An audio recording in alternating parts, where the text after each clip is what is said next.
네이버에서 AP투자연구소를 검색하시고 홈페이지로 들어오세요. 김영재 소장이 매일매일 실시간으로 추천 종목과 시황 분석을 진행하며 장 마감 후 결산 내역도 투명하게 공개하고 있습니다. 주식이 어렵고 종목 찾기가 힘든 분들을 위해 무료로 진행하고 있습니다. 네, 안녕하세요. AP투자연구소의 윤사무의 팀장입니다. 오늘 알아볼 기업은 SK바이오사이언스, 코드 번호는 302440입니다. 현재 시각은 7월 12일 3시 17분을 지나가고 있고요. 오늘 좀 요즘에 좀 SK바이오사이언스가 힘이 좀 없어요. 어쨌든 임상 3상이라는 이슈도 있고, 네. 근데 그게 이제 비교 임상이죠. 네, 비교 임상인데, 근데 다만 좀 아쉬운 거는 이제 노바백스가 아직까지 그게 이제 9월 달에 승인이 될 것이다 라고 얘기가 나오고 있는데, 최근에 이제 노바백스 종목을 이제 분석을 좀 많이 했죠. 네. 그런 흐름에 있어서, 저는 조금 이제, 그래도 최근에 주가 흐름에 있어서, 일단, 뭐, 어떻게 보느냐에 따라 다르겠지만, 저는 좀 그래도 돌파를 좀 잘 해주려는 모습을 보였다라고 생각을 하거든요. 네.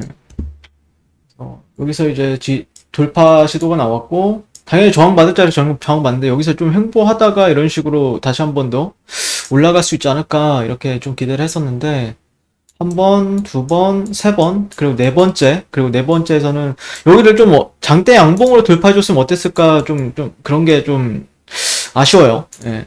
그래서, 어쨌든 실패했다. 예, 지금 돌파 시도를 했는데, 상승 시도를 좀 실패했다라는 관점이고, 좀 많이 아쉽죠. 이런 부분은. 네. 아쉽고. 만약 여기를 돌파한다라고 하면은, SK바이오사이언스도 좀 자연스럽게 아마 좀 올라가지 않을까, 그렇게 좀 기대를 모았는데, 일단 뉴스는 최근에 이제 델타 변이가 계속해서 확산세가 1000명대를 계속해서 유지하고 있죠.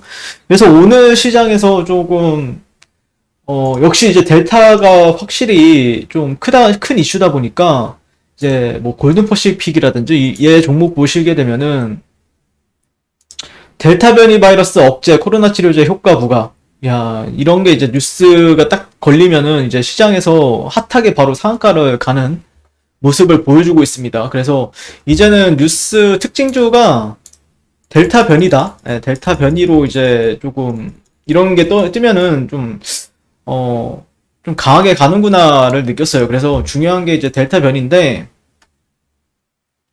이대로 가면 허가가 어렵다. 뭐 이런 식으로 하죠. 네. 골드퍼시픽 같은 경우에 자회사가 코로나 치료제 그걸 인도에서 하죠. 아스트라제네카 화이자 백신도 델타 변이의 효과가 급감하고 있고 스파이크 단백질 자체가 변해 백신 효과도 감소, 국산 백신 진정은 코로나 바이러스에 포커스 맞춰줘. 이대로면 철진한 독감 백신처럼 될 가능성이 높다. 김우주 고대 교수 DNA 백신 이용하면 변이가 대응 가능. DNA 백신 같은 경우에는 우리나라에서 이제 진원생명과학이랑 제넥신이 이제 DNA 백신이죠. 그래서 코로나 델타 변이 바이러스 확산에 현재 개발 중인 코로나 백신이 무력화할 수 있다는 주장이 나오고 기존 바이러스에 맞춰준 국산 코로나 백신이 향후 출시하더라도 무용지물이 될 수 있다는 우려가 있다. 여기서 이제 어떻게 이제 SK바이오사이언스라든지 이런 기업들 지금 임상 3상에 가장 가깝게 들어간다는 기업들이 이제 SK바이오사이언스, 셀리드죠. 예.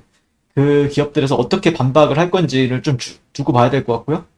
코로나 변이 바이러스는 지난해 10월 인도에서 델타 변이를 시작으로 같은 해 12월 남아프리카 공화국에서 각각 알파 변이와 베타 변이가 출현했다. 또 올해 1월 일본 공항에서 브라질 여행자 감마 변이가 또 검출이 되었다. 특히 델타 변이 확산 속도가 기존 바이러스보다 빠르다.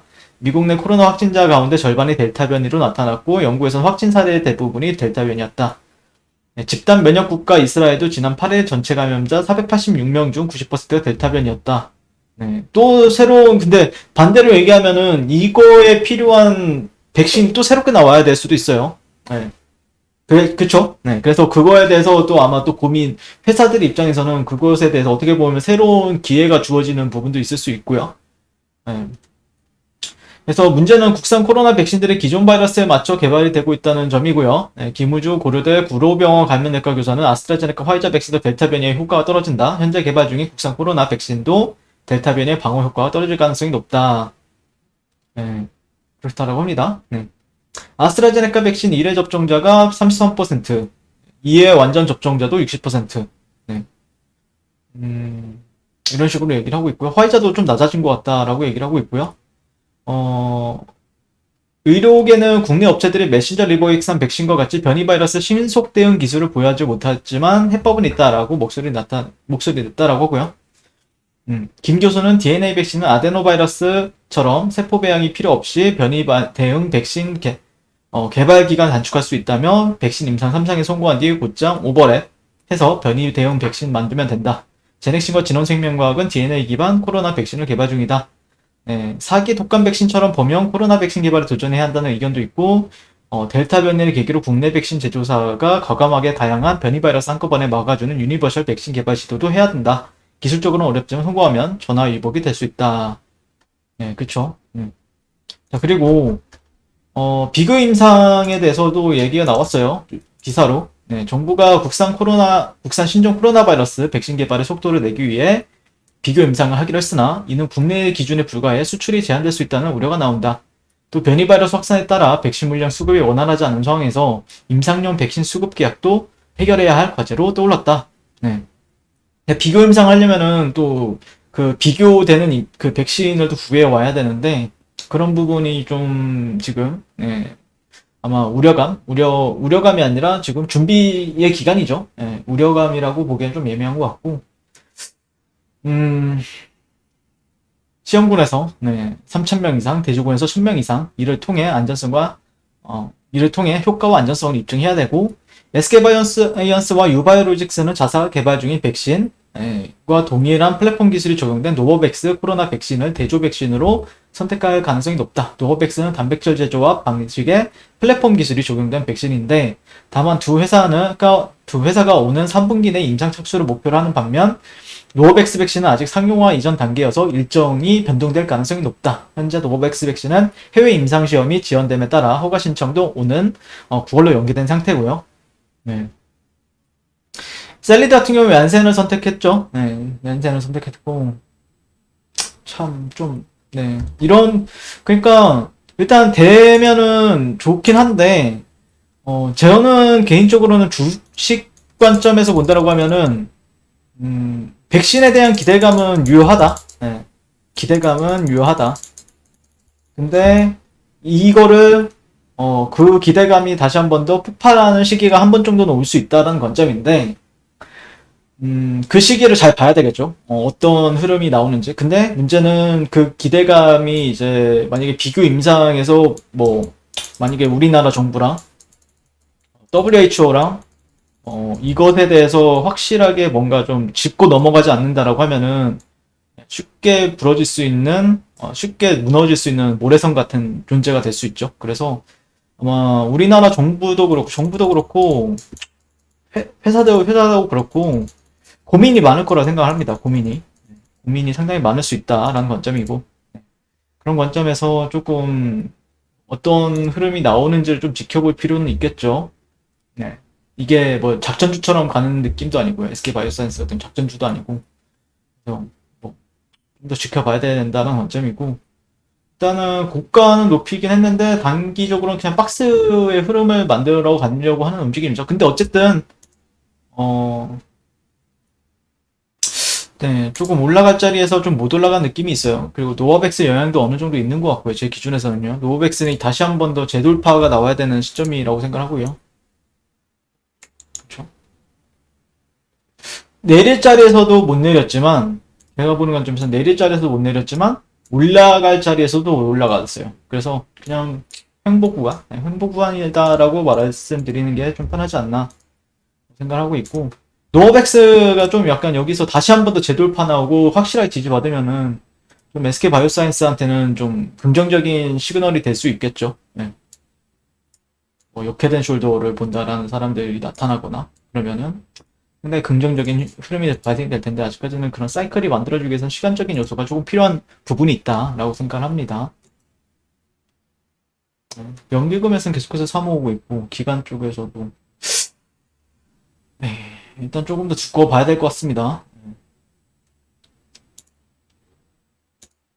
더 두고 봐야 될 것 같고 횡보장에서는 그냥 좀 패턴 거래 하는 게 맞지 않을까 싶어요. 네, 패턴 거래 이런 자리들 지금 10시 여기가 61점. 아마 내일 시장에서 한 이런 자리가 오면은 15만 3,500원, 3,000원 자리 이 정도 자리가 오면은 한번 매매해 볼 만한 자리라고 생각을 하거든요. 네, 약간 이런 자리라고 생각을 하거든요. 패턴 거래죠. 약간 이런.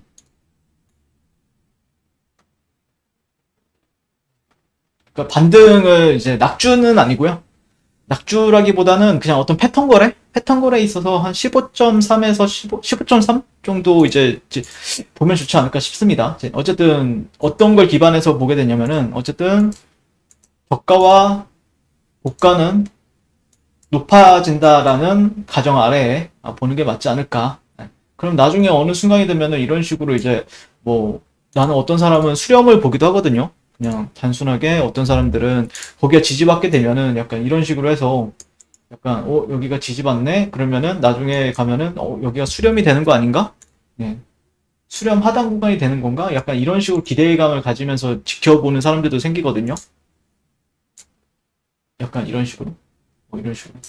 그래서 수렴 하단 구간에 좀 도달하는 이런 가격대들은 좀 참고해 볼 필요는 있어 보입니다. 지지가 무조건 나와야 되겠죠? 네, 지지가 무조건 나와야 된다. 자, 그리고 네이버에서 AP투자연구소 홈페이지로 들어오시게 되면요. 테마주 검색기라고 있는데 안드로이드 버전, 아이폰 버전, 윈도우 PC 버전 다양하게 제공이 됩니다. 네, 실시간으로 이제 주식 테마를 쉽고 간편하게 바라볼 수 있다는 점. 그리고 저 같은 경우에는 이제 알파팀에 들어가 있는데 알파팀에서 종목을 한 일주일에 한 두세 개씩 추천을 도와드리고 있습니다. 이 부분도 참고하시면 좋을 것 같아요. 감사합니다.